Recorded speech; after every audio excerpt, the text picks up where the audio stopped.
Bismillahirrahmanirrahim. Bismillahirrahmanirrahim. Assalamualaikum warahmatullahi wabarakatuh.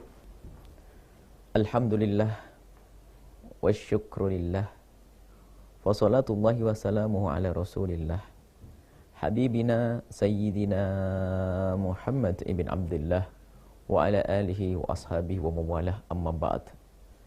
Yang sangat kami cintai, kami muliakan para hamba-hamba yang dipilih oleh Allah dengan putra-putri yang mau untuk tinggal di pondok pesantren.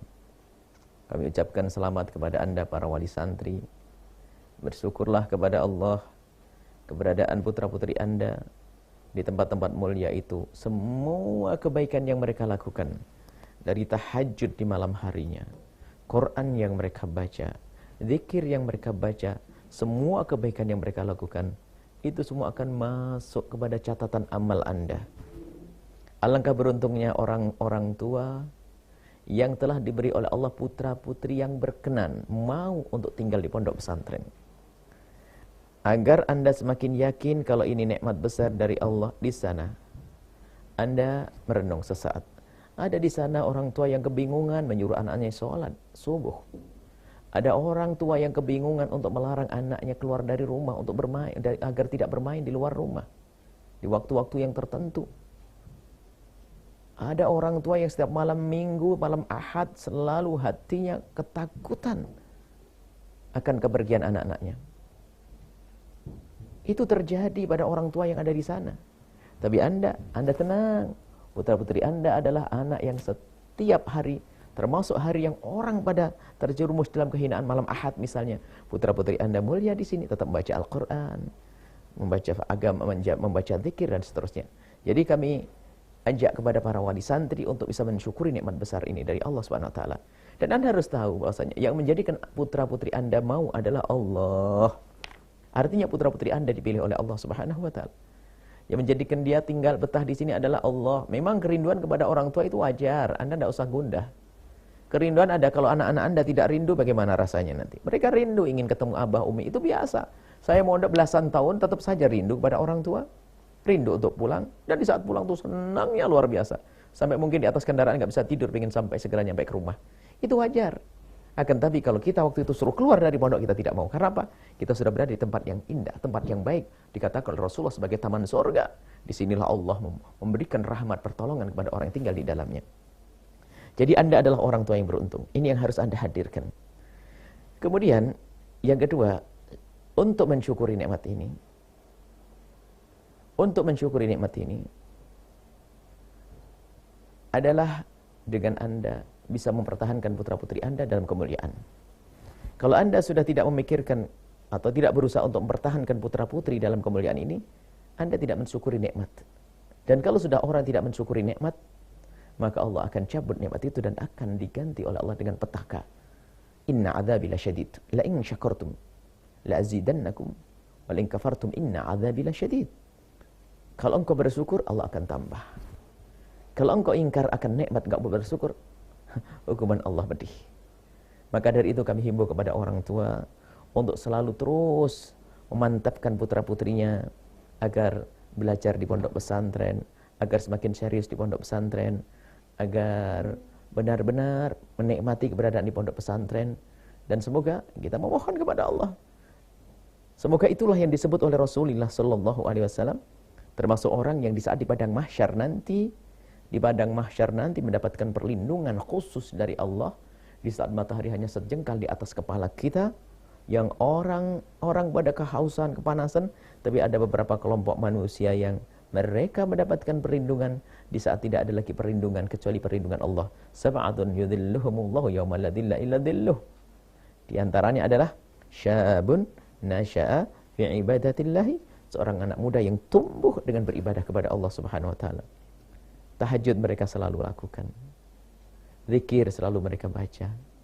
Al-Quran mereka ulang-ulang, wahai para wali santri yang dimuliakan oleh Allah Subhanahu wa taala. Kemudian di sana ada beberapa hal kunci-kunci keberhasilan agar anak itu mudah di dalam menuntut ilmu. Yaitu keberadaan orang tua. Jangan lupa dengan rizki yang halal. dengan rizki yang halal. Hati-hati. Sehebat apapun yang mengajari, kalau rizkinya tidak halal, yang dimakan anak-anak ini haram, maka asad jawarihuhu sya'a am aba, akan mengajak bermaksiat anggota tubuhnya, mau tidak mau. Diajari susah. Maka rizki yang halal harus, rizki yang halal harus, rizki yang halal harus dicari. Kemudian setelah rizki yang halal, maka kepasrahan seorang guru, seorang orang tua kepada guru dan lembaga. Dan ini menjadi sebab kegagalan seorang anak itu kadang-kadang adalah orang tuanya yang kurang pasrah. Orang tuanya kurang pasrah. Padahal di sini guru mikir siang malam bagaimana kemajuan sang anak. Kalau ada kekurangan, tentunya ini adalah program yang dijalankan manusia. Tidak ada yang sempurna dalam menjalankan syariat. Akan tapi kita akan terus berusaha untuk menyempurnakan program-program yang ada di pondok pesantren ini. Maka anak-anak Anda yang mondok atau sekolah di sini, dia terus, para guru-guru berpikir bagaimana menyempurnakan program tersebut. Agar anak itu sukses pada akhirnya nanti. Lah guru sedang berpikir begini, tak taunya orang tuanya merasa lain, ngericui anaknya. Sesaat diiming-imingi begini, begitu akhirnya bubarlah anak itu. Dan ingat bahwasanya adab itu penting bagi seorang anak. Kalau Anda punya putra cerdas seperti apapun, kalau dia tidak punya adab, dia tidak akan bisa mendapatkan ilmu yang bermanfaat. Karena kuncinya adalah adab dan mahabbah, cinta kepada guru. Jadi kami mohon yang kedua kepada para orang tua untuk bisa mendukung putra-putrinya agar tidak mengganggu. Dan tidak mengganggu ini adalah diwujudkan dalam bentuk peraturan-peraturan yang ada di sekolah, hendaknya Anda patuhi. Anda melanggar sekali, ingat, ada pengaruhnya kepada putra. Anda melanggar 2 kali, semakin besar pengaruhnya kepada putra-putri Anda. Maka kepatuhan ini istimewa. Kepatuhan itu mengundang pertolongan dari Allah Subhanahu wa ta'ala. Kemudian selanjutnya, juga yang harus Anda perhatikan, wahai para wali santri yang dimuliakan oleh Allah, saat ini, setelah ini, putra-putri Anda akan kembali ke rumah Anda. Maka amanat kami kembalikan kepada Anda. Pandang mereka dengan kasih sayang dan cinta. Jangan dibebaskan mereka dengan hal-hal positif, hal-hal negatif atau yang menjadikan mereka menjadi tidak baik. Anda harus tetap kontrol dan Anda harus Anda harus sabar menemani mereka untuk mengulang bacaan, untuk mengulang Al-Qur'an mereka. Anda harus berani duduk bersama mereka, menemani mereka membaca zikir rutin. Anda harus siap menemani mereka untuk melakukan sholat duha atau sholat tahajud. Mungkin Anda tidak pernah melakukan itu. Kalau yang sudah melakukan tentu sangat mudah. Mungkin Anda belum terbiasa. Jadikan murid putra-putri Anda adalah guru Anda di rumah Anda saat ini. Selama beberapa hari liburan mereka. Maka di saat itulah anak itu semakin mantap. Karena apa? Merasa ilmunya bisa diamalkan. Bisa diajarkan kepada ibundanya. Dia diajarkan kepada ayahandanya. Maka tolong di rumah jangan jangan dibebaskan dengan televisi. Harus ada rambu-rambu. Kemudian megang HP dan sebagainya. Hari ini Masya Allah orang tua, urusan HP itu kayaknya kebutuhan pokok bagi anak. Padahal itu adalah penyakit pokok bagi sang anak.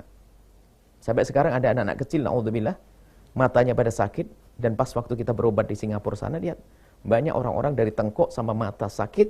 Itu gara-gara apa? Bebas urusan HP ini. Anak umur 5 tahun sakit. Anda punya kasih sayang atau tidak kepada anak-anak Anda? Ini saya signifikan sekali karena mungkin yang di rumah Anda adalah bukan anak-anak Anda yang lagi di pondok. Mungkin ada putra-putri Anda. Anda punya cinta tidak kepada anak-anak Anda? Dikasih HP matanya begini. Anda tidak sayang. Anda zalim kepada anak. Anak Anda tidak mengerti. Anak Anda masih 5 tahun, 4 tahun. Dia belum mengerti mana yang baik, mana yang buruk. Dia belum mengerti mana yang membahayakan, mana yang bermanfaat. Sehingga ada sebagian orang tua, Masya Allah, tidak tahu cinta model apa itu. Anaknya dibebaskan nonton film, nonton apa saja melalui HP di dekat matanya, lihat. Masih 5 tahun kadang-kadang minnya